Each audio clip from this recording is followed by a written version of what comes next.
सांगली जिल्ह्यातील जिल्हा परिषद शाळेमधील 4थी व 7वीसाठी डॉक्टर कदम गुणवत्ता चाचणी परीक्षेत 26,000 विद्यार्थ्यांची उपस्थिती।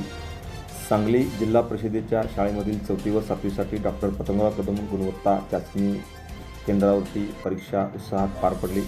214 केंद्रावर झालेल्या या परीक्षेत जिल्ह्यातील 26,599 विद्यार्थी बसले होते, अशी माहिती सांगली जिल्हा परिषदेचे प्राथमिक शिक्षणाधिकारी मोहनराव गायकवाड यांनी दिली। 4थीसाठी 21,308 प्रविष्ट व अतिरिक्त 264 असे एकूण 21,572 विद्यार्थी बसले होते। त्यापैकी 19,931 विद्यार्थी उपस्थित होते। त्यांची गुणवत्ता चाचणी 136 केंद्रातून घेण्यात आली। 7वीसाठी प्रविष्ट 7,306 व अतिरिक्त 82 असे एकूण 6,388 विद्यार्थी चाचणीस बसले होते। त्यापैकी 6,669 विद्यार्थी होते। त्यांची गुणवत्ता चाचणी 78 केंद्रावर घेण्यात आली।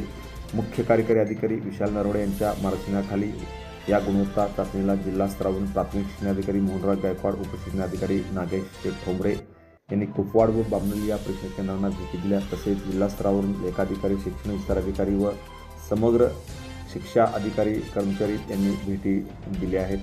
त्यामुळे एकंदरीत यासाठी जिल्हा स्तरावर व तालुका स्तरावर विशेष प्रयत्न केले जाणार आहेत, असे श्री गायकवाड यांनी सांगितले। Press the bell icon on the YouTube app and never miss another update.